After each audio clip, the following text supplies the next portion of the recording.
প্রশ্ন করেছেন পিয়ালি সাধুখা। হ্যাঁ, গুরুদেব আমার প্রণাম নেবেন।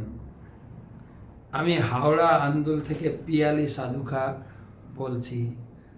আমাদের এক আত্মীয় মারা গেছেন।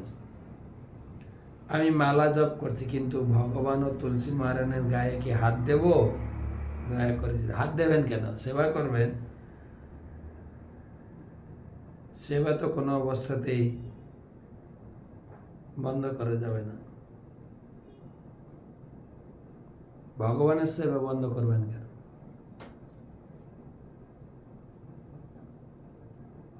আমরা অগ্রদ্বীপে সেই গোবিন্দ ঘোষ ঠাকুরের কথা শুনি। তার ছেলে মারা গেল, একটাই ছেলে ছিল। আগে তো স্ত্রী মারা গেছে, স্বামী স্ত্রী, ছেলে ছিল, স্ত্রী আগে চলে গেল, তারপরে ছেলে মারা গেল। এত কষ্ট পেলেন, এত কষ্ট পেলেন, রাগ করে মূর্ছিত হয়ে পড়ে থাকলেন ভগবানের সেবা টেবা বাদ দিয়ে। ভগবান তখন বলছেন, গোবিন্দ, তোমার ছেলে মারা গেছে ঠিক আছে, তুমি আমাকেও অনাহারে রেখে আমাকেও ত্যাগ করতে চাইছো? এক ছেলে মারা গেছে, আমি এক ছেলে তো রয়েছি, তুমি তো আমাকে ছেলের মতো সেবা করছো। এক ছেলে মারা গেলে কি আরেক ছেলেকে অনাহারে মারবে? তুমি তুমি সেবা কর। অভিমান ভরে গোবিন্দ বললেন, প্রভু তুমি আমার ছেলে থুড়ি, হ্যাঁ, আমি মরলে কি শ্রাদ্ধ দেবে? গোবিন্দ ঘোষকে এরকম প্রশ্ন করলেন। ভগবানের দিকে তাকিয়ে ঝরঝর করে কেঁদে যাচ্ছে, আমার ছেলে চলে গেছে।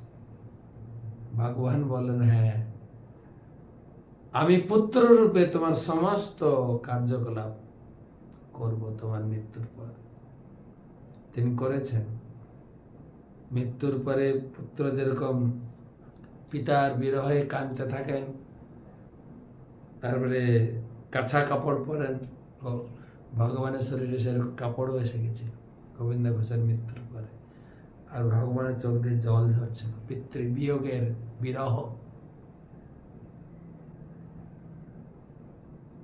আর এখনো প্রতি বছর বাৎসরিক শ্রাদ্ধ হয় না বাবার, ভগবান এখনো করেন। ভগবানের সেবা বন্ধ করবেন কেন? মৃত শৌচ, জন্ম শৌচ বাড়িতে হয়, স্নান করবেন, ভগবানের সেবা করবেন,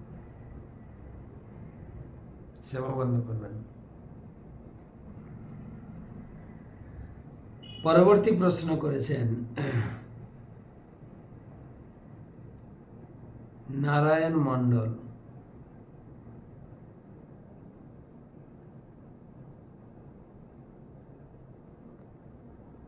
বাঁকুড়া থেকে, সরি,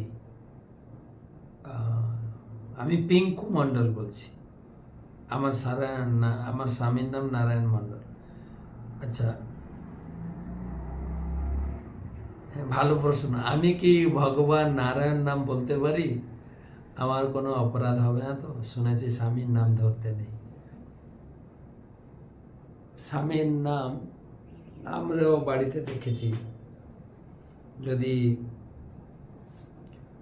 স্বামীর নাম রামকৃষ্ণ হয় তখন বলতেন ফামকৃষ্ণ, অথবা ছেলের বাবা, আমার ছেলের বাবা এরকম বলেছে নাম ধরতে। এটা একটা স্বামীর প্রতি সম্মান। স্বামী দেবতা, স্বামীর নাম ধরবেন কেন? লিখে দিতে পারেন যদি কেউ জিজ্ঞাসা করে। এটা স্বামীর প্রতি একটা রেসপেক্ট, সম্মান। স্বামীর নাম ধরতে নেই এরকম বলে। এতে অপরাধ হয় কিনা সেটা আমার জানা নেই, কিন্তু স্বামীর প্রতি একটা সম্মান প্রদর্শন করার জন্য এর অন্তর্নিহিত কিছু কারণ আছে কিনা জানি না, কিন্তু আমরা দেখেছি যাকে আমাদের যাকে খুব সম্মান করি, যেমন কি আমি দেখেছি গৌড়ীয় মঠে কাউকে যদি জিজ্ঞাসা করা হয় গৌড়ীয় বৈষ্ণবদের, আপনার গুরুদেবের নাম কি, গুরুদেবের নাম বলার আগে গুরুদেবের অনেক গুণকীর্তন করে।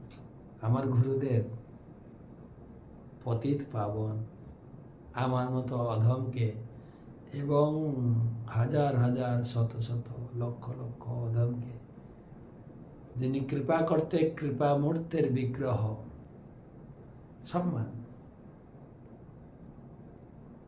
আপনি নাম ধরবেন না, নারায়ণের জায়গায় বিষ্ণু বলবেন। এমনকি আমি যখন ছোট ছিলাম পড়াশোনা করতাম, একটা কবিতা আমার মনে নেই,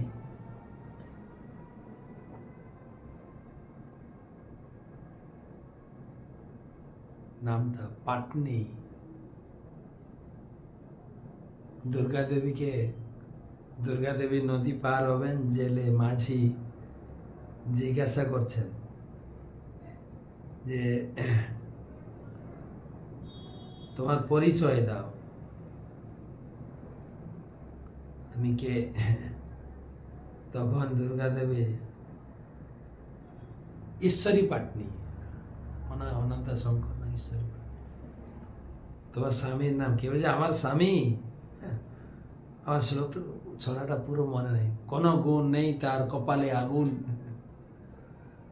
আর কি কি আছে, 14টা অক্ষরের একটা কবিতা আছে, তখন পড়তাম, খুব খুব ভালো লাগতো। স্বামীর নাম ধরেনি, সতী। সতী নারীরা স্বামীর নাম উচ্চারণ করে না, স্বামীর প্রতি প্রচন্ড সম্মান।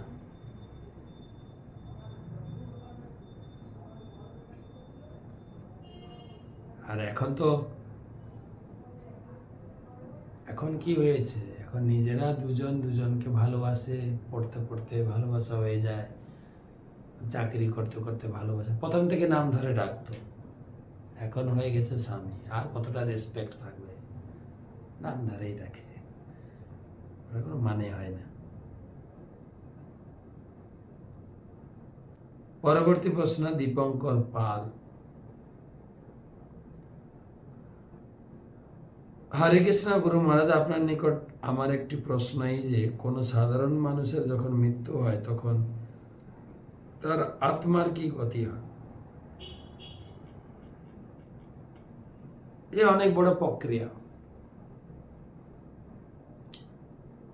মৃত্যুর পর আমাদের দুটো শরীর, একটা স্থূল শরীর যেটা আমাকে দেখতে পাচ্ছেন বা আমি আপনাকে দেখতে পাচ্ছি, রক্ত চামড়া নখ চুল নিয়ে এই যে শরীর, এটাকে বলে স্থূল শরীর। এটা 5টা উপাদান দিয়ে তৈরি, ভূমি অপ অনল বায়ু, মাটি জল আকাশ বায়ু অগ্নি।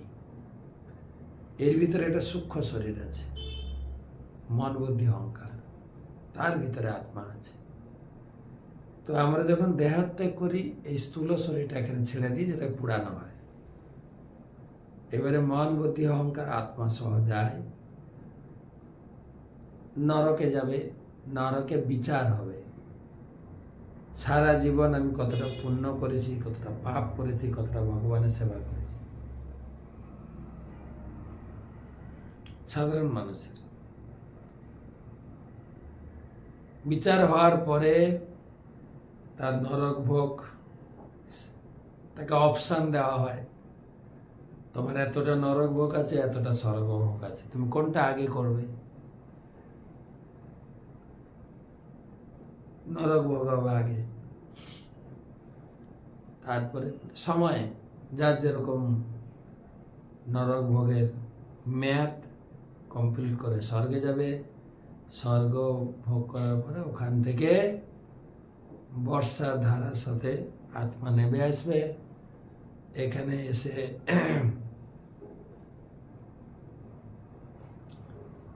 কোনো গাছের শরীরে প্রবেশ করবে,